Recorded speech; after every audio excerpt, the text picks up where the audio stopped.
Is India really a 4 trillion economy? क्या India का जो टैक्स सिस्टम है क्या वो लोगों के लिए बेहतर है या बुरा है? So hello and welcome to my video guys. आज की वीडियो में हम बात करेंगे कि रिसेंटली हमारी जो करंट गवर्नमेंट है एनडीए की, उन्होंने क्लेम किया कि हमने 4 ट्रिलियन इकोनॉमी हासिल कर ली है और हम इस वक्त दुनिया की 3rd या 4th लार्जेस्ट इकोनॉमी है। तो क्या इस 4 ट्रिलियन इकोनॉमी बनने से जो आम लोग हैं और द प्योर कम्युनिटी, मतलब जो गरीब लोग, आम मिडिल क्लास फैमिलीज है, क्या उनको कोई फ़ायदा मिलेगा इससे? क्योंकि 4 ट्रिलियन इकोनॉमी कोई छोटी इकोनॉमी नहीं होती, ये दुनिया की टॉप 5 इकोनॉमी से एक आती है। तो आज की वीडियो में हम इसी पे बात करेंगे। तो अगर हम पहले बात करें, इस वक्त as we all know the government is claiming that we have achieved 4 trillion economy. तो इसी के साथ हम बात करेंगे कि इस इकोनॉमी के साथ हम पर कैपिटा इनकम की बात करेंगे। इस वक्त करंटली इंडिया की पर कैपिटा इनकम 2800 है, जो कि टॉप 20 या टॉप 30 कंट्रीज में भी नहीं आती। और अगर हम इसी पे टॉप 1% रिचेस को बाहर निकालें तो वही 28% $2800 $1800 में तब्दील हो जाते हैं। और अगर हम टॉप 5%, जो top 5 richest people in India है, 5% इंडिया में है, अगर हम उन सबको रिमूव कर दे तो ये बियरली $800 होता है।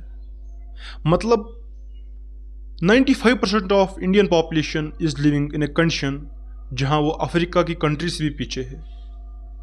Let's talk about this. So अगर हम इस पे बात करें, जैसे मैंने आपको बताया कि अगर हम टॉप 5% जो इंडिया में रिच पीपल है उनको हटाए तो समथिंग अराउंड $800 आता है, जहां हम अफ्रीका की बहुत सारी कंट्रीज के पीछे आ जाते हैं। मतलब 95% of Indian population is living below poverty line. मतलब जैसे जिस तरह की हमारी इकोनॉमी है उस हिसाब से हम तो बिलो पॉवर्टी लाइन, बहुत ही खराब जिंदगी जीते हैं। As our economy is shown, जैसे हमारी इकोनॉमी दिखा जा रही है, एक 4 ट्रिलियन इकोनॉमी में 95% पीपल $800 की जीडीपी या पर कैपिटा इनकम पे नहीं रह सकते। और बात इतनी ही नहीं है, यहाँ पे बात उसके बाद हमारे टैक्स सिस्टम पे आती है।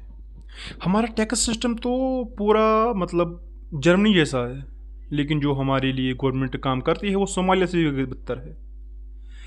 हमारे यहाँ मोर देन 30% तक टैक्स लिया जाता है, लेकिन जो हमारी सहूलियात है, हमें कुछ काम दिया जाता है, वो कुछ नहीं होता है।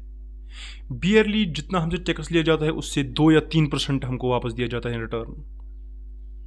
सो बात यहाँ पे ही नहीं रुकती। चाहे हम रोड्स भी देखें, चाहे हम अपना कुछ भी, मतलब जो भी चीज़ हम खरीदते हैं उस पर हम टैक्स देते हैं, लेकिन इन रिटर्न हमें मिलता क्या है? अगर आप इस वक्त देख सकते हैं कि हम अगर इस वक्त बियरली एक गाड़ी लेते हैं, फॉर एग्जाम्पल फॉर्चूनर 20 से 25 लाख तक आती है, लेकिन उस पर एक्सेस ड्यूटी हमको और 30 लाख देने पड़ते हैं। मतलब एक छोटी सी गाड़ी में भी हमको 30 लाख एक्सेस ड्यूटी देनी पड़ती है। फिर उस पर टोल्स भी देना पड़ता है, रोड टैक्स भी देना पड़ता है।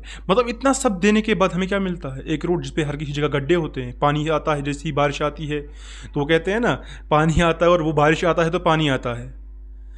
जैसे ही बारिश होती है वो रोड उसका स्विमिंग पूल बन जाता है।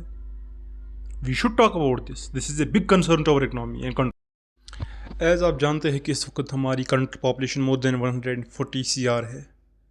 मतलब 140 करोड़ से ज़्यादा हमारी पॉपुलेशन है। मतलब इस पे मैं आपको एक बात समझाना चाहूँगा कि इस वक्त 4 ट्रिलियन इकोनॉमी होने के बावजूद हमारे यहाँ 80 CR से ज़्यादा लोगों को गवर्नमेंट से राशन लेना पड़ता है। The government is providing more than 80 CR people ration. उसमें राइस आता है, उसमें शुगर आता है, फ्लोर आता है। मतलब आप देख सकते हैं कि हमारी कंडीशन क्या है। हमको बहुत ही सस्ते दामों पे दिया जाता है। क्यों? क्योंकि हम अफोर्ड नहीं कर सकते। मतलब एक 4 ट्रिलियन इकोनॉमी में क्या 80 CR पीपल को नीड होगी कि उन्हें राशन दिया जाए गवर्नमेंट की तरफ से? इकोनॉमी बहुत बड़ी। जैसे आप यूएसए से अपनी इकोनॉमी को कंपेयर करते हैं, वहाँ पे तो फी के बाद नहीं दी जाते, चाइना में तो नहीं दिए जाते। क्योंकि वहाँ पे लोग इस केपेबल है कि वो अपना रोजी रोटी फिर कमा पा रहे हैं। लेकिन इंडिया में 4 ट्रिलियन इकोनॉमी होने के बावजूद भी तबाही है, समझ नहीं आता है क्या करें। इससे पहले मैंने आपसे एक बात की थी कि टैक्स सिस्टम पे, हमारा टैक्स सिस्टम आई थिंक इस वक्त वर्ल्ड में सबसे वर्स्ट है। और इस टैक्स सिस्टम की वजह से हंड्रेड्स थाउजेंड्स ऑफ मिलीनियर्स और multi millionaires are living India, और उनका मेनली जो शिफ्ट है वो यूएसए और दुबई की तरफ है, क्योंकि वहाँ पे उनको टैक्स नहीं देना पड़ता है। क्योंकि अगर वहाँ पे वो 10 लाख कमाते हैं, वो 10 लाख उनकी जेब में आते हैं। लेकिन अगर हम इंडिया की बात करें, यहाँ अगर वो 10 लाख कमाते हैं तो उनको 3 से 4 लाख गवर्नमेंट की तरफ देना पड़ता है। अब देने में भी कोई प्रॉब्लम नहीं है, लेकिन वहाँ पे रिटर्न में कुछ बेनिफिट जब मिलते ही नहीं है। ना हमको फ्री हेल्थ सर्विस दी जाती है, ना हमको फ्री कार सर्विस दी जाती है, हमको फ्री कुछ नहीं दिया जाता। एक और टैक्स भरो और हैवी टैक्स भरो, लेकिन उसके बाद भी गवर्नमेंट से कुछ भी हमें फ्री ना मिले। ये तो एक बहुत बड़ा कंसर्न है। हमारा टैक्स जाता कहाँ है।